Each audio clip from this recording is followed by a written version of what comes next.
Cries of gulls, salty wind permeated with the smoke of bonfires. On the coast of the North Atlantic, where even in summer the breath of ice does not leave the air, men in furs cut meat with long knives. 9 months without fresh catch, without hunting, without a chance to find living meat. And yet, they survive. How? Why did a piece of meat hung under the roof of their homes not rot even by spring? And what did these warriors know about food preservation that most of us don't know today? The answer is hidden in their smoky homes and in one simple yet ingenious word. Archaeologists found beneath Viking settlements in Iceland and on the coast of Norway traces of smoked bones, traces from centuries when meat was stored not in cold, but in smoke. These findings confirm that the Vikings possessed a method that allowed them to preserve meat for up to 9 months, and without any glaciers or caves. Historians write that this technology was so perfect that the meat remained edible even after long sea voyages. They called such provisions by the word hungekjöt, literally hung meat. This term became a symbol of their culinary survival. Essentially, this was meat dried and permeated with smoke to such an extent that time ceased to have power over it. Imagine, no, feel, the smell of pine smoke penetrating the flesh, drops of fat sizzling on hot stones. This was not just food, it was armor against winter. Each piece hung under the roof of a longhouse where the hearth never went out. Inside it was dark, damp, and smoky. But it was precisely in this suffocating air that hope for spring was born. To achieve such a result, an understanding of the nature of fire and wind was needed. A Viking's home was structured like a respiratory organ. Smoke rose to the roof and enveloped the meat, giving bacteria no chance. Thus, the effect of a natural smokehouse was created. Essentially, their entire home transformed into a refrigerator made of smoke. But this was only the first layer of their secret. After all, Vikings didn't just dry meat, they subjugated the elements. They knew that too strong a heat would kill the taste, and too weak a heat would not protect. Therefore, they chose wood with a special aroma, most often birch or juniper.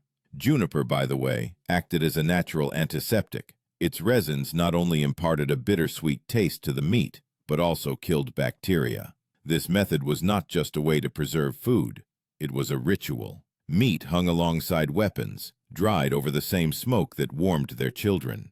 In these plumes of smoke, life and death, warmth and cold, strength and survival merged. But how did they determine when the meat was ready? Surprisingly, they relied not on time, but on sound and smell. The elders would say, when the meat stops dripping and starts to sing, that's what they called the moment when the smoke completely permeated the fibers. Now it seems impossible to live through winter without a refrigerator, but the Vikings did it year after year. Their homes became factories of survival, where every board, every crack in the roof was part of the system. And yet smoking was only the beginning. After all, not all meat could be stored in smoke, and the sea did not always provide fish. Then the Vikings resorted to another, even older method, preservation by the power of wind and salt. And it was there, on the border between land and sea, that they invented what later became a symbol of northern taste and martial resilience. On the gray shore of the North Sea, the wind lashed as if it wanted to tear off skin. A Viking stood knee-deep in icy water and threw pieces of meat, generously covered with salt, into the sea. Not for sacrifice to the gods, but for life. Salt was their second weapon against rot, their chemistry before chemistry existed. They called it fitagul, white gold, and this was no poetic exaggeration. Salt cost more than silver, and every grain of it could decide the fate of an entire settlement. Historians write that in northern villages, salt was extracted by evaporating seawater in clay vessels. This process was long and required considerable effort, several days by the fire to obtain just a handful of white crystals. Salt not only preserved meat, it transformed it into a hard, aromatic energy reserve that could last for months, even in warm weather. Archaeological finds in York and Trøndelag show traces of large salt pits and charred cauldrons, evidence that the Norsemen not only knew how to work with salt, but did so on an industrial scale. The Vikings used a method later called dry salting. Pieces of meat were laid in layers, sprinkled with salt and left in pits lined with stones. After several days, the meat began to weep, releasing moisture that drained into the ground, leaving a dense, firm texture. They called this process blodrenning, which can be translated as meat bleeding. And if smoking provided smoke and aroma, salt provided eternity. The sensory image here is almost painful. The heavy smell of salt, wet skin frozen in the cold, fingers burned by brine. Salt corroded not only the meat but also their hands, but it was the smell of certainty, the smell of power over death. When the sea was locked in ice in winter, when livestock had long been slaughtered, it was these salted layers that became salvation. The term without which this stage cannot be understood is lactobacilli. Today we know that with proper salting it was these beneficial microorganisms that began to act in the meat, displacing dangerous ones. But for the Vikings this was magic. They saw that meat, having lain in salt, did not spoil and believed that salt sucked out evil. In their mythology, salt was often associated with purity. It's no wonder it was sprinkled on sacrifice sites to appease the gods. However, salt was a rarity. And then the wind came into play. On coastal cliffs, where fishermen spread their nets, rows of meat could be seen hanging on wooden poles. The wind dried it, transforming it into what would later be called cured meat. In the north, this method was called skerpekjøtt, literally sharp meat. It hung for weeks, swaying in the wind, darkening, becoming hard as stone. But inside, it retained fat and flavor. According to archaeological data found in Iceland, Vikings built special barns without walls, open to the wind, but protected from rain. Meat hung there for up to 6 weeks. Nature did the rest. No additives, no technology, only air, sun, and patience. This was the world's first dry refrigerator. The sound that every child raised in such homes remembered was the rustle of suspended pieces. When the wind passed through them, they made a dull tapping sound. Meat knocked against meat, like wooden planks, and this sound meant, winter is coming, but we are ready. Dried meat was not just food, it was a strategic unit. During campaigns, when Viking ships were away for months, it was these provisions they took with them. One piece could weigh less than half a kilogram, but provided energy for a whole day. Warriors wrapped it in woolen cloths to prevent it from absorbing moisture and ate it right at the oars when there was no time to light a fire. Modern research shows that the protein content in such meat was almost 30% higher than in fresh. That is, the longer it hung, the more nutritious it became. Perhaps this is why Vikings could endure exhausting treks of 50 kilometers a day without losing strength. And yet, even salt and wind did not always save them. A wet autumn, rains, decay, all of this could destroy months of labor. And then the Norsemen devised a third, almost mystical method, fermentation. They allowed the meat to die in a controlled manner, only to resurrect its flavor later. This stage became the boundary between survival and the alchemy of taste. Indeed, according to archaeologists, it was the Vikings' fermented products that survived centuries, leaving us the smell of that era, pungent, sour, yet surprisingly alive.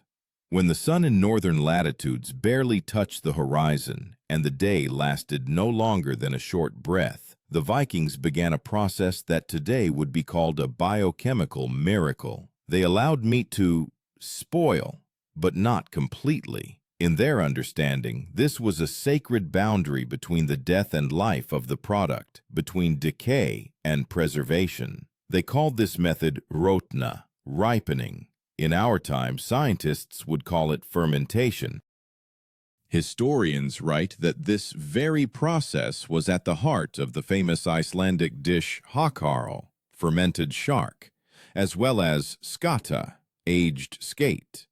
But what now seems like gastronomic madness was, in that era, a matter of survival.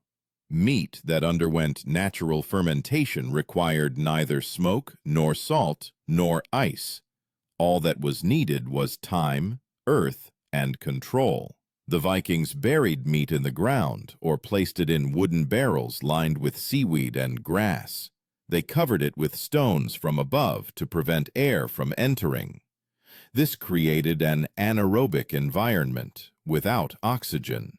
Bacteria living inside the meat slowly began to process proteins and fats, changing their structure.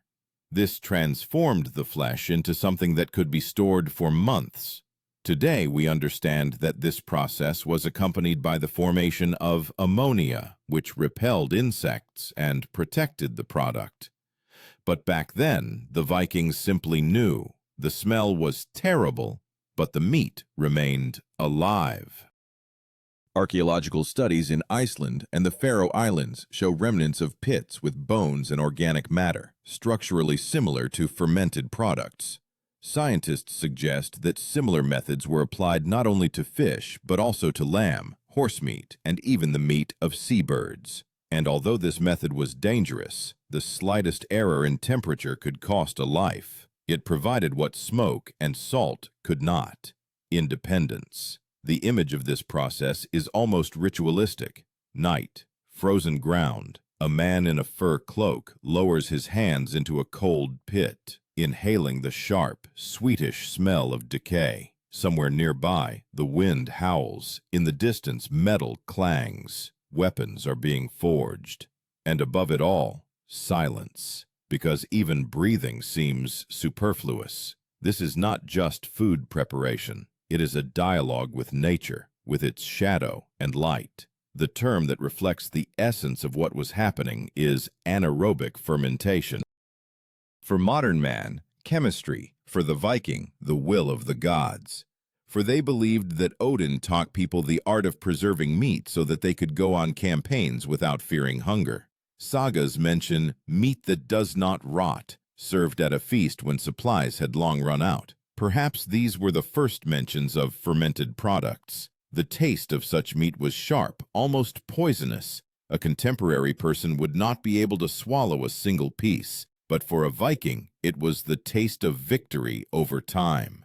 Each portion meant that the tribe would endure winter. Fermentation was a dangerous art. If the meat soured too much, poison appeared. Therefore, knowledge was passed down through generations, from father to son, from mother to daughter. Each family had its own recipe, its own ratio of herbs, salt, and air. In the smells of fermentation, fear and hope mingled. One wrong step, and the whole winter would be for naught. But if done correctly, the meat could be stored until spring, and sometimes longer. Archaeologists found remains of burial pits where Vikings placed pieces of fermented meat as offerings to the dead. This was a symbol of strength and abundance, food that conquers death. The sensory perception of this food was almost mythological. It was written that the air around such pits was so pungent that it could be cut with a knife. But it was this smell that became a symbol of survival. Today, residents of Iceland still prepare hakarl, and this recipe has remained almost unchanged for 1,000 years. They continue to do what their ancestors began, challenging nature with the help of nature itself. But even this method, so reliable, was not the limit of their skill. For in the north, there was not always meat, and the seas were not always merciful. And then the Vikings found a way to preserve not only food, but also the energy of life in fats and bones. This step transformed them from mere survivors into true masters of northern alchemy. The fire dies down, but the fat still boils. In huge cauldrons, black with soot, the Vikings cooked what saved them, even when there was no fish or livestock left. From the remnants of bones and fat, they created a substance they called SMUR, not just butter, but a concentrate of life. It was not a product, but fuel. Modern historians compare it to a medieval energy bar, light, fatty, long-lasting, and capable of replacing an entire meal. Animal fat, what modern humans discard, was a gift from the gods for the Vikings. They rendered it, strained it through cloth, and stored it in sealed leather bags. In this form, it did not spoil for months. According to archaeological findings in York and Birka, vessels with solidified fat are found alongside fish bones and meat, meaning it was taken on voyages. It was the basis of their expeditionary diet. Here a key term emerges, rendered fat, in Old Norse talg. Unlike butter, it contained no moisture, meaning it could not go rancid. The Vikings used it not only for food, but also for lighting, lubricating weapons, and protecting skin. It was a universal source of strength and warmth. In conditions of perpetual cold, it was the equivalent of gold, something that could not be lost. Visually, this process resembled alchemy. Smoke rose above the cauldrons, an amber-colored layer shimmered on the surface, and when it was skimmed off with wooden spoons, it flowed like molten wax. The taste was rich, sweetish, smoky. This fat was mixed with pieces of dried meat or blood, creating a dish known as blóð pudding, blood stew. It was a symbol of returning to life, as each spoonful provided strength after days of travel. Archaeologists found remnants of such energy mixtures even at the bottom of ships. They lay in clay vessels sealed with beeswax. Beeswax, by the way, acted as a sealant and antiseptic, another discovery of the Norsemen. Historians believe that thanks to it, fat could be stored for up to 9 months, precisely the length of the cycle from one hunt to the next. The sensory image, the thick smell of rendered fat absorbed into the walls of the house, the warm light reflected in its gleaming surface. Meat, salt, smoke, and fat, the 4 elements of survival. Together they created not just a diet, but a system where every drop had meaning. It was a unique northern code passed down through generations. But within this simplicity lay engineering genius. To prevent the fat from going rancid, the Vikings added juniper berries or sorrel. These plants contain natural acids and oils that prevent spoilage. Modern research confirms such additives indeed extend shelf life. What they did intuitively is now confirmed in the laboratory.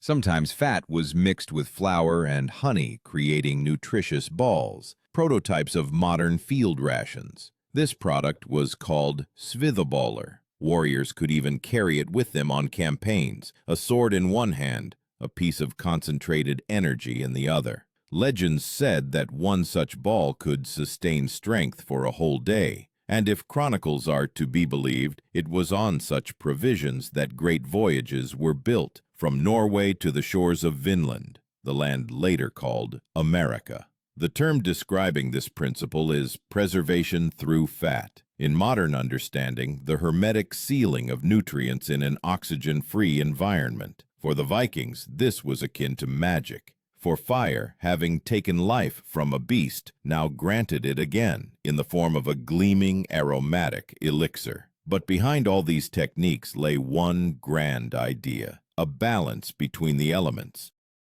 They knew, if you use too much salt, the meat will turn to stone. If you give too much smoke, you will lose the taste. If you overcook the fat, you will lose your life. This was not a random collection of techniques. It was a philosophy of survival, built on precision and respect for nature. And so when their ships sailed into the fog and their homes remained empty, meat still hung on the crossbeams under the roofs. It jingled in the wind like bronze bells. Every sound meant one thing. Even if the sea did not return the men, their families would not starve. and this chime was the quietest yet most powerful song of the North. However, the final test was not on land or in the home. It awaited them on the open sea, where time stretched into infinity, and hope could perish with a single wave. There, amidst the cold and darkness, the Vikings put their knowledge to the ultimate test, when meat, smoke, and fat became not just food, but the boundary between life and death. Night. A storm. The sea roars like a beast, and waves crash against the wooden sides of the longship. In the hold, darkness, dampness, and the smell of sweat, smoke, and fat. This is not an aroma. It is a testament to survival. Here, below deck, lie bags of meat wrapped in cloth, vessels of fat carefully sealed with wax, and bundles of dried fish clattering like bones. These provisions are the result of months of labor, and every crumb counts. The Vikings knew if the food spoiled, death would come before the enemy. Viking voyages lasted weeks, sometimes months. Historians note that during journeys to the coast of Britain or Iceland, each warrior received about half a kilogram of meat or fish per day. And this was not fresh produce. It was all dried, salted, permeated with smoke or fat. But it was this meat, heavy, hard, almost odorless, that gave them the strength to row for hours and to fight when the ship touched foreign land. The term that accurately describes their diet is combat ration. Modern armies use this term for a set of food designed for long campaigns. For the Vikings, this was their own ancient equivalent, a meticulously planned system where everything was interconnected. Salt, a preservative; smoke, an antiseptic; fat, an energy source; dried meat, a protein base. All simple. And therein lies the genius. Archaeologists found remnants of barrels and leather bags at ship burial sites near Roskilde and in the Oseberg area. Analysis showed traces of salt and animal fats. These are not just artifacts, they are traces of a strategy. Even at sea, Vikings created a closed ecosystem of nutrition: fire, air, water, and earth. 4 elements transformed into tools for survival. The sensory image of their life at sea can almost be heard. The roar of waves, the creak of ropes, the thud of oars, the smell of salted meat warmed over coals. They ate right on deck, biting into hard stone-like slices, washing them down with seawater or mead. Each piece was a memory of home, of the smoky ceiling and children waiting for spring. Food was not just physical sustenance, it connected them to the land, to the past, to their gods. According to various sources on long voyages, Vikings made a special mixture of crushed meat, fat, and berries. It was something between a paste and bread. They called it rakadir, beast's flesh. It could be eaten cold and provided strength even in a storm. This was food made at home by wives and eaten in war by husbands. A preserved tradition states that such a mixture was placed in ritual vessels when sending deceased warriors to Valhalla. Even in death, a Viking did not conceive of himself without food prepared by his own people. These provisions were their armor against time. When a storm dragged ships into icy waters, meat and fat became the last reminder of life. Frost did not frighten the Vikings.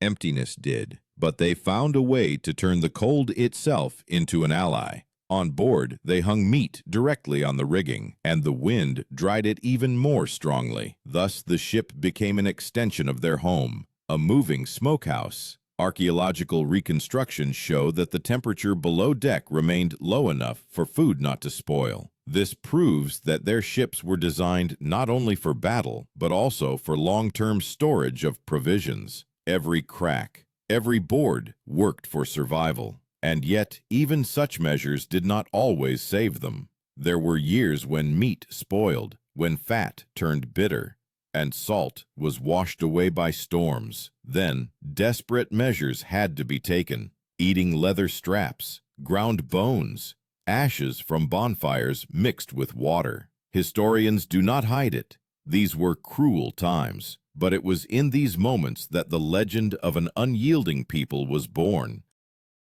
The sensory finale of this scene is simple.